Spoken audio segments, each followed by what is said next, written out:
이번 주제는 아이들도 없는데 학군지가 의미 있냐라는 거에 대해서 한번 얘기해 보려고 합니다. 요즘에 아이들이 진짜 안 태어나고 있잖아요. 이제 한 10년 전만 해도 한 40만 명 태어나던 아이들이 지금은 이제 20만 명 조금 넘게 태어나는 수준입니다. 그러면 이제 앞으로 시간이 지나면 지날수록 지금의 출산율이 유지된다고 했을 때 더 적게 태어날 확률이 높잖아요. 그러다 보니까 당연히 학군지라는 거는 아이 키우는 그런 지역인데 아이가 없으니까 학군지가 의미 없다라고 생각하는 분들이 많아지는 것 같아요. 왜냐하면 어찌 보면 당연한 게 학군지라는 게 주거지로서 좋은 거냐라는 거의 기준은 아이가 있을 때 그게 학군지인 거지, 아이가 없는데 그냥 그 학교 초품하고 뭐 학원가가 많은 거는 미혼이거나 아이 없는 분들한테는 뭐 불편한 거일 수도 있죠. 그래서 이렇게 생각하는 게 이해가 안 되는 바는 아니나, 제가 생각할 때 요 학군지의 의미가 서로 좀 다르게 쓰이기 때문에 저는 요게 좀 서로 좀 간극이 있다고 생각하는 거거든요. 이 기존에 우리가 생각하는 학군지는 뭐냐면 공부를 열심히 하는 아이들이 막 모여 살아요. 그리고 얘네들을 위해서 학원가가 막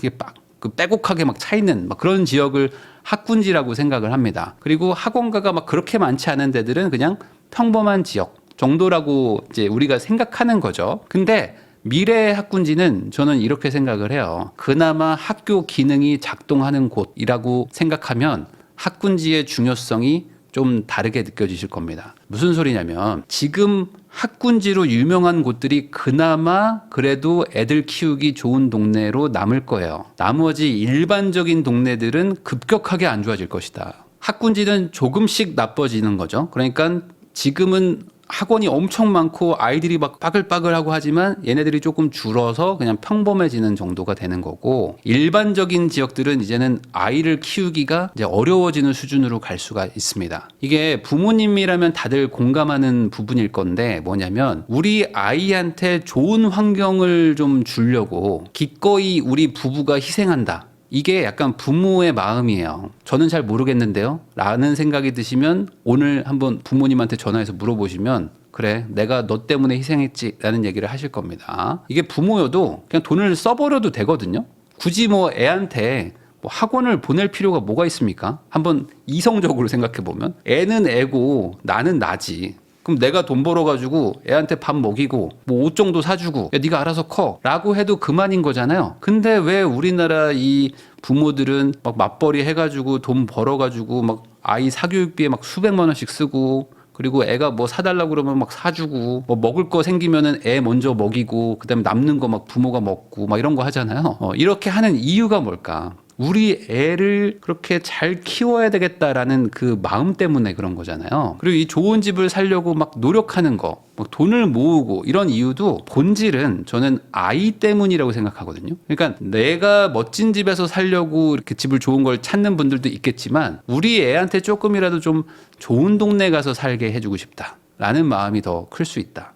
왜 그러냐면 신혼부부나 미혼일 때는 주거 환경을 그렇게 신경을 많이 쓰지는 않습니다. 뭐 빌라 가서 사는 분들도 있고 뭐 원룸 가서 사는 분들도 있고 뭐 고시원에 사는 분들도 있죠. 저도 신혼부부 때 뭐 14평짜리 되게 조금 연식이 좀 많은 그런 주공 아파트 같은 데서 살았지만은 뭐 거기서 살았다고 해서 뭐 엄청나게 뭐 불편하거나 뭐 그러지는 않았습니다. 그런데 이렇게 주거 환경에 대해서 덜 신경 쓰던 사람들도 임신을 하거나 아이를 출산하기 직전이 되면은 이제 주거 환경을 많이 신경을 써요. 애를 키울 때는 조금 좋은 동네 가야 되겠다 라고 생각하는 거는 어찌 보면은 이게 우리만 그렇게 갖는 게 아니고 인류의 역사에서 반복돼 왔던 어찌 보면 그 본능 같은 거죠. 아이를 조금 더 좋은 동네에서 키워야 된다는 마음이 없는 사람들은 다 전멸한 거죠. 그러니까 우리는 이게 이 DNA에 박혀 있는 거예요. 애는 나보다 더 좋은 동네 가서 키워야 돼. 나보단 더 좋게 키웠으면 좋겠어. 지금 잘 한번 생각해 보면 아이들이 적게 태어나는 거는 맞잖아요.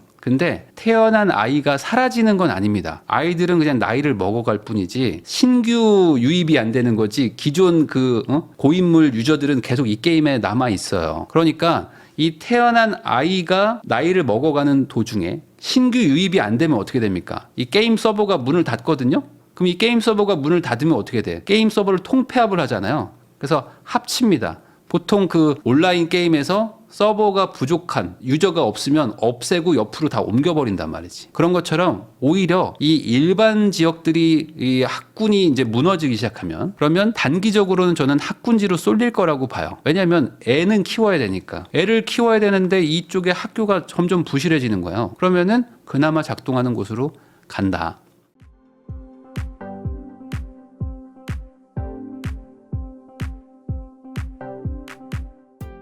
이 인프라라는 거는 사실 공짜가 아닙니다. 이게 무슨 소리입니까? 인프라는 그냥 있는 거죠 라고 생각하실 수가 있는데 저는 그렇게 생각 안 해요. 제가 토목과잖아요. 그래서 제가 이제 뭐 도로나 뭐 터널 뭐 이런 뭐 정수장 뭐 이런 것들을 만들었어요. 지하철도. 그러면 그런 것들을 세금으로 다 만듭니다. 근데 우리 동네에 정수장이 필요하다라는 거 여러분들이 신경 씁니까? 안 쓰잖아요. 우리 동네에 뭐 취수장이 필요해. 우리 동네에 뭐가 뭐 부족해, 뭐 전력이 부족해, 이런 거 여러분들 신경 안 씁니다. 근데 잘 돌아가요. 왜 그렇죠? 이 정부가 세금이라는 걸 가지고 알아서 적절하게 다 만드는 거거든요. 도로가 항상 그냥 똑같은 도로라고 생각하시죠? 안 그렇습니다. 왜 밤에 새벽에 그렇게 아스팔트 다 걷어가지고 다시 아스콘 포장을 왜 할까요? 그 도로도 노후화가 되고 망가지고 깨지고 구멍이 나고 합니다. 그런 것들을 다 돈으로 수리를 하는 거거든요. 그게 인프라인 거예요. 그러니까 인프라라는 거는 절대로 공짜가 아니라는 거죠.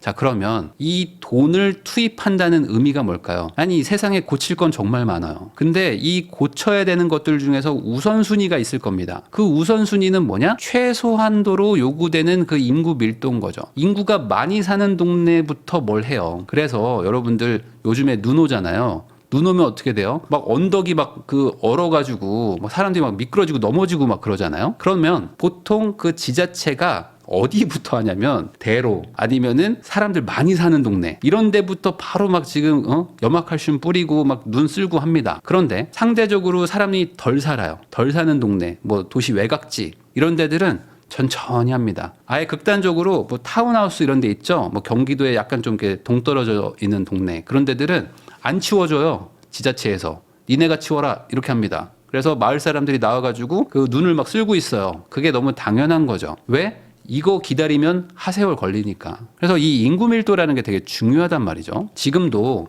소도시나 군단위 같은 데를 가잖아요. 그러면 초등학교나 뭐 중학교까지 많이 폐교가 되고 있습니다. 그래서 이 폐교되고 이 건물이 막 매각으로 막 나와요. 그러니까 학교를 물건으로 파는 거죠. 그러니까 이게 최소한도로 요구하는 밀도를 못 맞추기 때문에 이런 건물이나 이런 인프라들이 작동을 못 하는 거고, 그러니까 폐교되고 건물을 막 사라. 그래서 어떤 초등학교 같은 것들 막 강원도에 있는 것들은 사가지고 뭐 캠핑장으로 쓰고 뭐 이런 것들을 하잖아요. 그것처럼 이제 인구가 너무 줄어들고 적어지면은 인프라가 이제 꺼지기 시작하는 거죠. 인당 인프라 비용이 제한이 됩니다. 이게 무슨 소리냐면은 어떤 분들은 이런 얘기를 할 거예요. 아니, 우리 학교에 아이가 10명이 있어요. 그래도 이건 학교니까 유지를 해줘야죠. 라는 그런 뭐랄까 이상적인 얘기를 하시는 분들도 있을 텐데 실제로 아이가 점점 적어집니다. 그러면 학교가 이 서버를 계속 유지를 해줬으면 좋겠지만 이 서버는 통폐합을 해야 돼요. 왜냐면 유지비가 너무 많이 들어가니까. 그 유지비 대비 이 학생을 유지하는 그 실익이 없어지면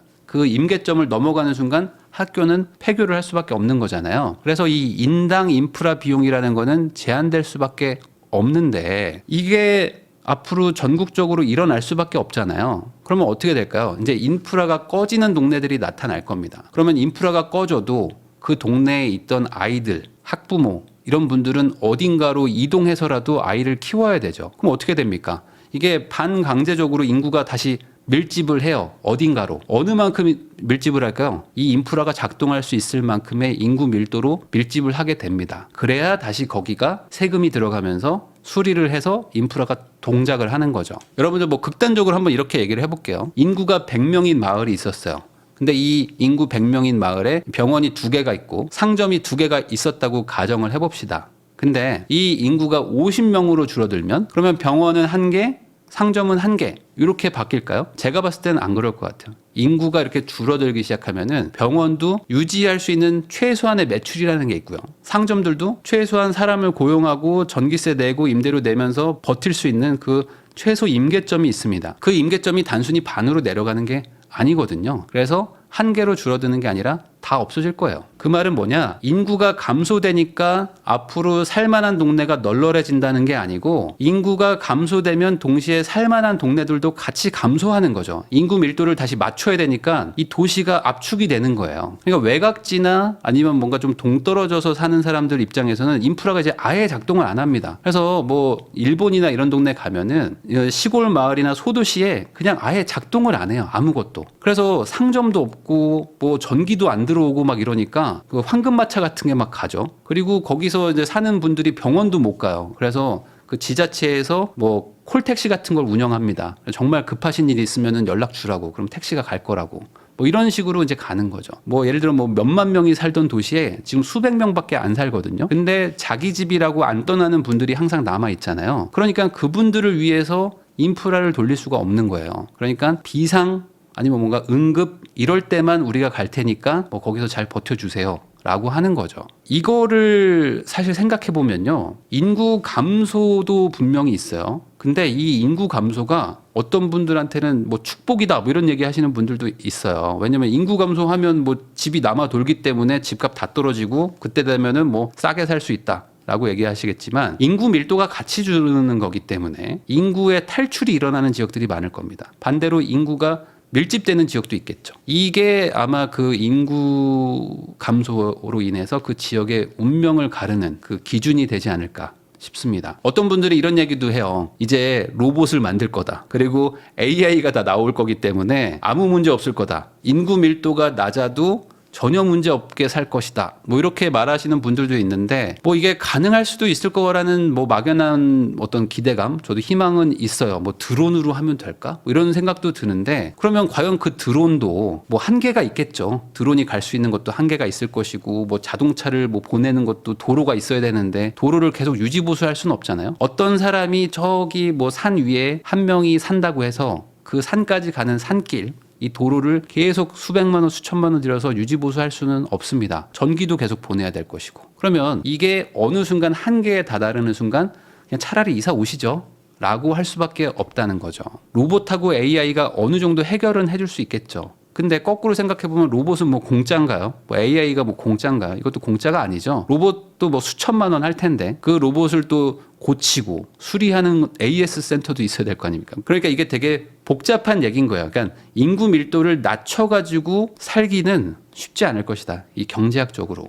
그래서 얘기가 좀 돌고 돌았지만 학군도 마찬가지라고 저는 생각을 해요. 그래서 학군지가 유명무실해질 것이다. 이게 아니라 이제는 그 남아있는 학군지로 사람들이 더 쏠림 현상이 일어날 것이고 학군이 무너지는 곳은 인구 탈출 현상이 일어나겠죠. 그래서 인프라는 기준 이상의 인구가 필요하기 때문에 지방 같은 경우에는 이제 광역시 같은 걸로 이제 모이겠죠. 그리고 이제 전국적으로는 서울 쪽으로 좀 몰릴 것이고 이게 지금 뭐 의료 시스템에서도 일어나고 있지 않습니까? 이 KTX나 뭐 SRT 이런 것들이 생기면서 지방에 있는 그 노인분들, 지방에 있는 뭐 병원 환자분들이 다 지금 서울에 지금 종합병원으로 막 오잖아요. 그래서 수서역에 가면은 낮에 가면 그 셔틀버스가 엄청 다닙니다.